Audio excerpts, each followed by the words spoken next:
So what's happening? Is it a team photo or? Yeah, it's no, it's just you talking rubbish. Yeah.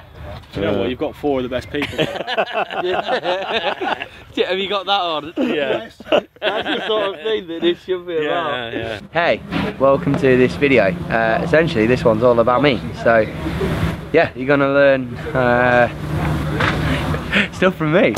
So basically, we're gonna be chatting about how a race weekend works for myself, what happens, what I get involved in, and looking a little bit behind the scenes of people who know me best, and what I'm like off track.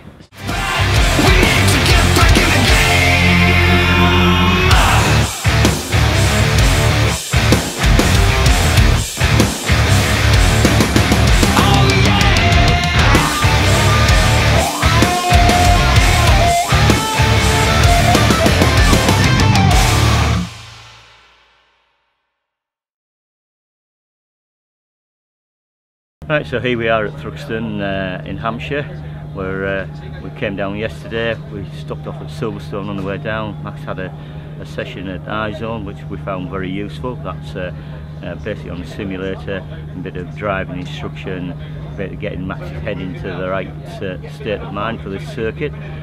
That was yesterday. We drove down. It takes about 6 hours from home. We got here today. We had a bit of a problem with the car when we got here.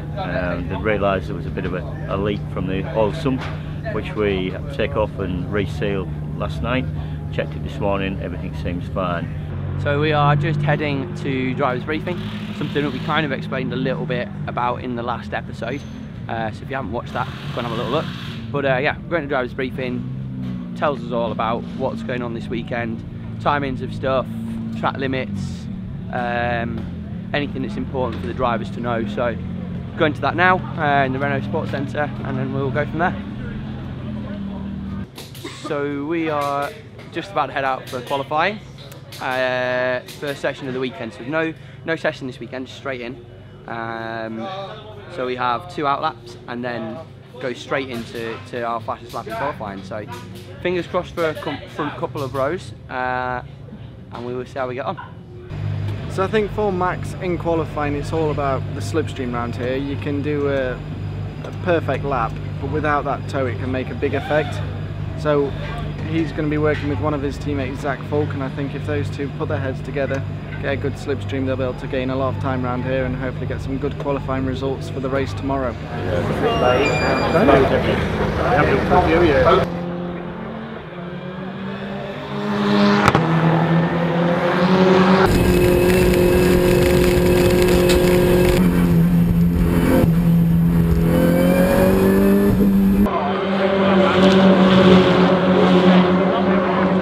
What are the finishing times in the end?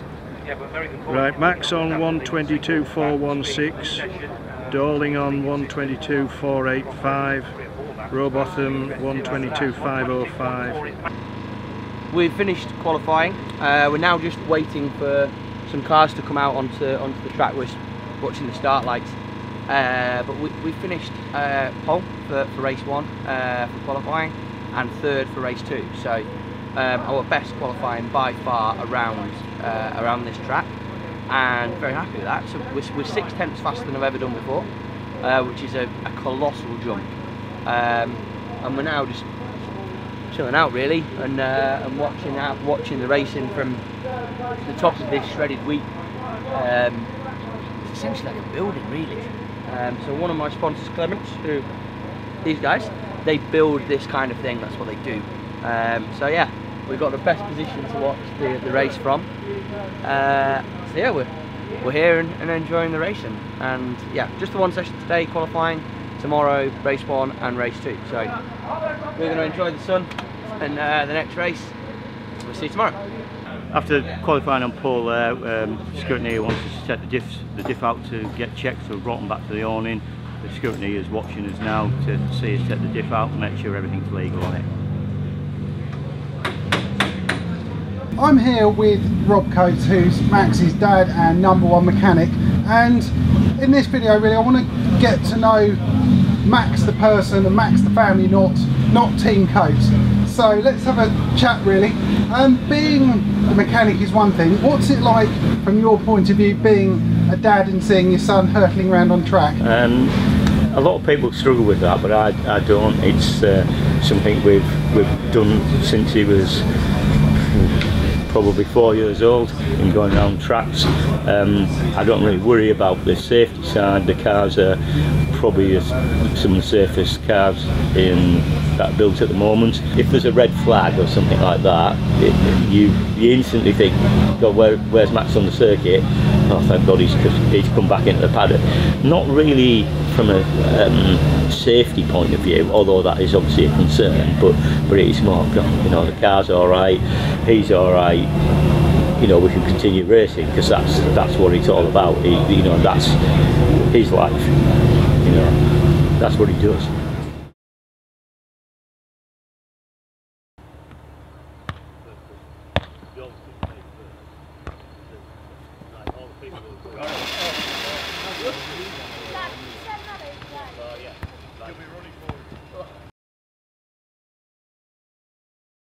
Started off how you three or four got together.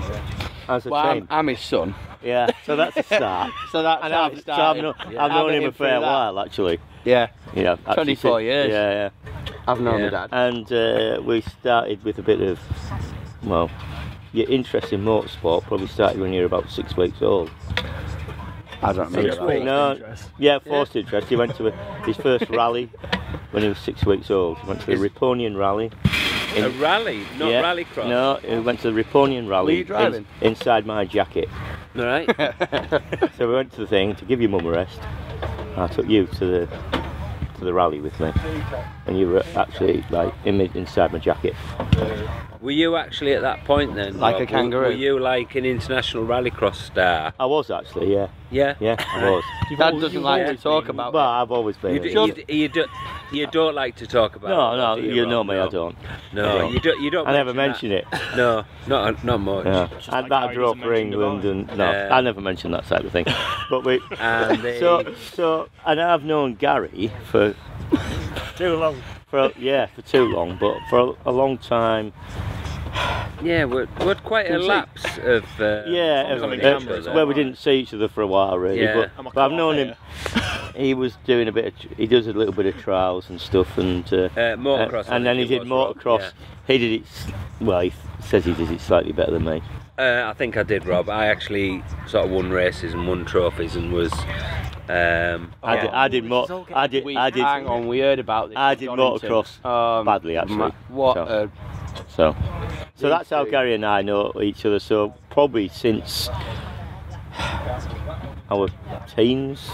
You be teens. I'd be 22, 23 maybe. Something like that. Yeah. And then I always looked up to you, Rob. Well, I did. you would do. I did. At what point did you outgrow him? That's it. So, and then we well, until I got motocrossing, and then I thought, no, he's shite. We did motocross for a while, and we had an epic trip to Switzerland. Yeah, the trip to Switzerland. Which now was that was a trip. I think that's an interview in itself. Yeah. But we did an epic trip to Switzerland. Yeah. So anyway, that's how we know each other, and then Gary knows Max because he's my son. And I know Lucas because I went to school with him, and he looked like. Who's the one out of Star Wars with the ponytail? Luke Skywalker. Him. He looked like him. Little ponytail. He had this little weird ponytail, and he was Danish. Yeah, he's foreign. Could you talk all the English by then or not? Lucas is foreign. Yeah. Could you speak some foreign? Could you say? Speak foreign, can't No, speak some Danish so that people understand that you are actually foreign. Introduce us in Danish for all our Danish followers. Go on then. Danish followers. There might be, yeah. I don't know. Where was Stefan from?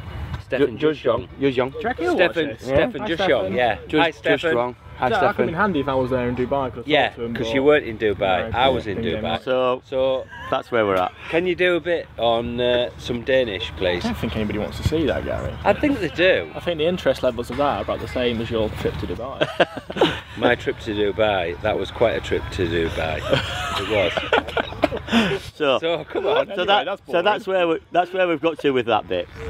That's how we all know each Let's other. have some. I just wanted some sponsorship from Lucas, if I'm really honest. He thought my dad had loads of money. Yeah, and He doesn't. He didn't, so I had to like him.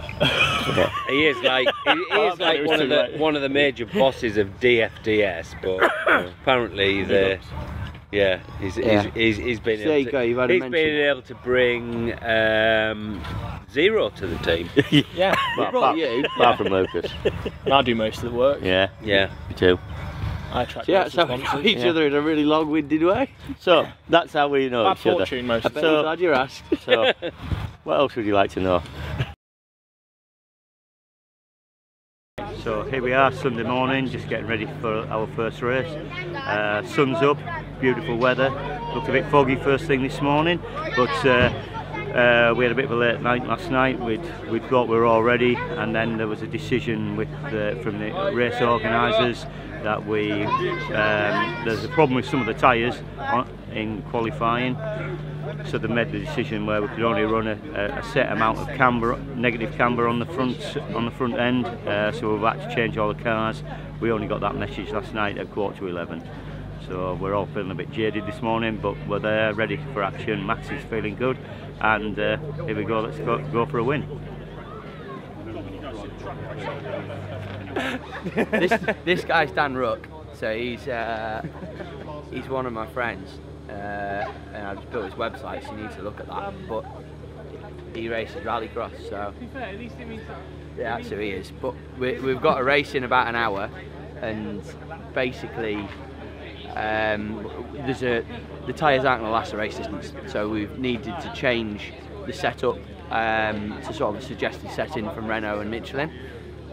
So the guys have done that last night, pretty late last night. I think they finished about 1:30 on the cars, and now we're just waiting to go out. So yeah, the slightly shortened race distance. We're now 9 laps instead of 12, but we have 2 green flag laps, which is quite useful, but again puts another lap on the tyres. So mine actually felt pretty good yesterday, and I think the tyre wear was too bad.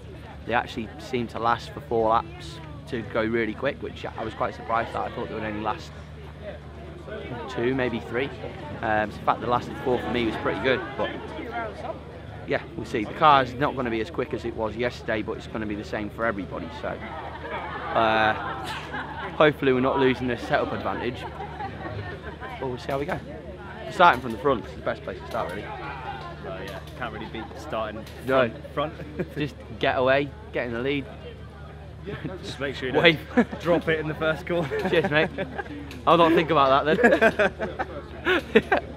So yeah, that's it. Race on in 55 minutes time. Time for me to go and pre-race trip to the toilet. So see you in a bit. Rob, why are you pushing it? Because we're on church break now, we're not allowed to start the engines until basically 5 minutes before the start of the race. He's closing in, and you can never count out or Revett in fifth at the moment, but I'd say he's closing on the lead bunch. In line, but it's not the quickest way around the circuit. Yeah, certainly.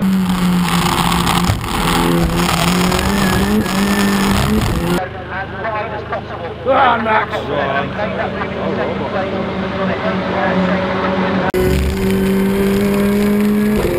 Safely, all in from Max Goes from Daniel Rowbottom. That's your 3 for the podium.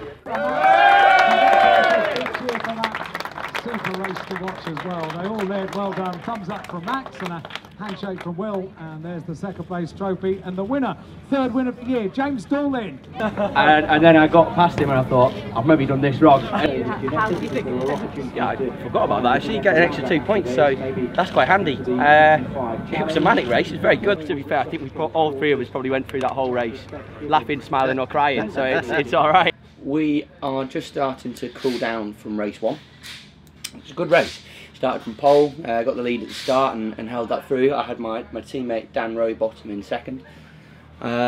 He came through on lap, I can't remember which lap it was now, 2 or 3.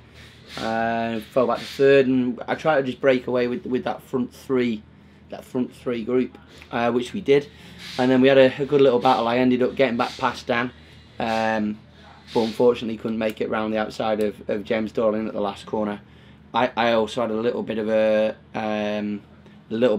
wobbly moment at church. That was interesting, and yeah, it was difficult to get through without losing place to James. So yeah, that's kind of what happened there. Between now and the next race, I'm just going to chill out basically. I think the guys have set the car up back in the awning, so that's all more or less done now.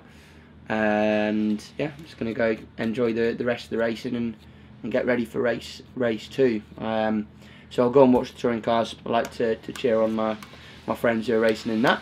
So I'm going to go do that, do a little bit of social media and just enjoy myself really.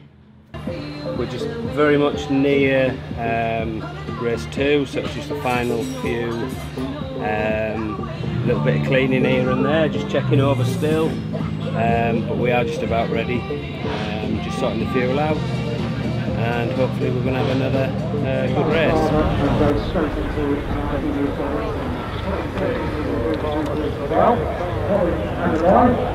Back to you, Andy. Yeah, Dorley leads the way then. Rivette second, Coates third, X fourth, Rowbottom fifth. Rivette is well on under the first pitch of the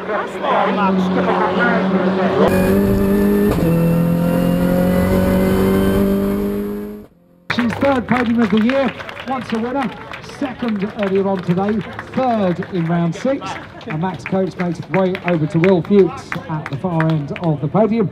Third place trophy in the hands of Max Coates, giving all the trophies to Will Fuchs for safekeeping. So yeah, I definitely like the track now, and it seems to have been a bit of a bogey track for us year on year in the Clio, so I think we're maybe now back down to second in the championship, but I'll take that for now. We've finished race 2.